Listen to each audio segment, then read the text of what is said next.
Oo. So ito yung isa sa na-aresto. Buti hindi nag-resist ito, no? Yung mga nag-resist kanina, yun ang medyo nakikita tayo mga dubutan kanina na upload hanggang 5 mga katao na resist yung stop arrest. At medyo napuruan sila, may nakita tayo mga duguan eh. Kanina na ganito din isang menor de edad na nakakadusay, nakasupart sa duguan, higit na mga pulis yung aresto dahil nga isa doon sa mga bato. At kanina rin, doon during the commotion, merong mga rallyista na sinira yung mga public signage dito at public property. Katulad na lang itong ano na to, stoplight na to, makikita nyo sira. Kanina pinagtatagdagan niya, pinikap sirain ng mga rallyista para nga maprovoke itong mga polis. Oh, yung pedestrian stoplight. Yung pedestrian stoplight. Oo. Tapos makikita nyo, ito May si vandalism. NCRTO chief. Oo. Galing, andito siya, nagbibigay siya ng command on the ground. Oo. Ayan. Bert, yung kaninang pumutok, warning shot ba yun? Anong klaseng putokin yung kaninang narinig namin yung una mong pasok? Tatanggalin mo, hindi. Oo, Bert. Wala yung signal ni Bert. Bert, narinig mo pa kami? Yes, oo. Ano yung una nila? Yes, loud and clear, property. Oo, yung Yung putok. kanina mo binato ng mas hindi natin malaman kung ano yun. Oo.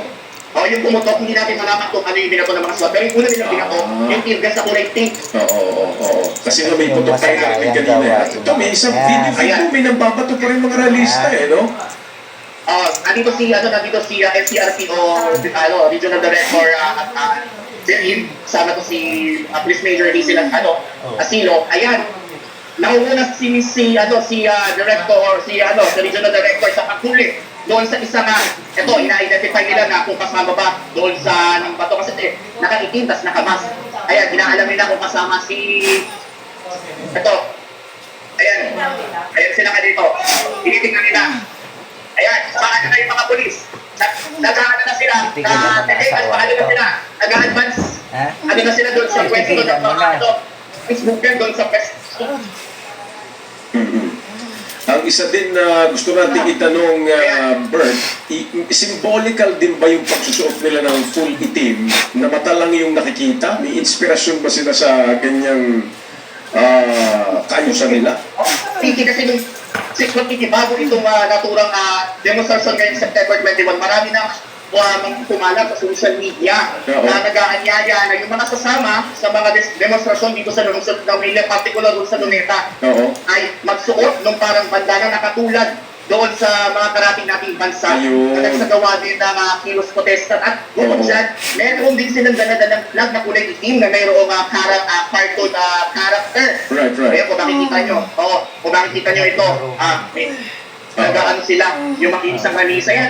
May bumato ng mga bote. Yung mga SWAT, ayan, nagtitake advantage ng SWAT. Pasabok yan. Alulugan mo dyan. Baka tayo nanonood ng live ano rito eh.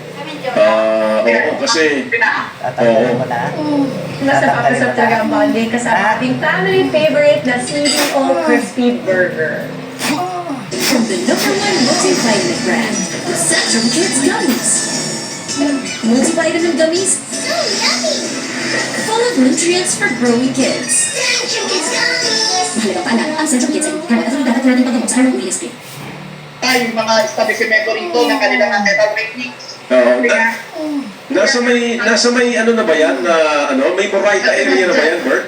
Wala pa. Nandito pa tayo sa may San Sebastian. San Sebastian. Sa may UE, sa harap ng UE, kasi dito pa yung mga artista. Sa mga sandalin dito. Kasi Moraita ang ano niyan eh, sunod niyan eh. Sunod nga sa may Moraita na to. Ito, yung mga police, they advance doon sa kinalalagyan ng mga ralista, inuhuli lang isa-isa. Yung mga ralista na nagtatago rito sa mga skinita, katulad doon. Kanina, merong sinuli ito, may pinasok sila doon na ralista, nandoon pumasok. Ayun, yung mga SWAT nagpunta ron, pinuhuli nila kung kasama. Ayan. Nasa linya na natin ngayon si Representative Antonio Tinio, Bert, nakikinig. Yan mga kamalinas na kaganapan dito sa... Balikan mo kami, Bert, ha?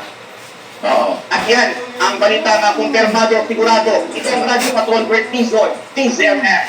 Thank you. Maraming salamat. Balikan mamaya, Bert Dizon, mula po dyan sa Mendiola sa Maynila.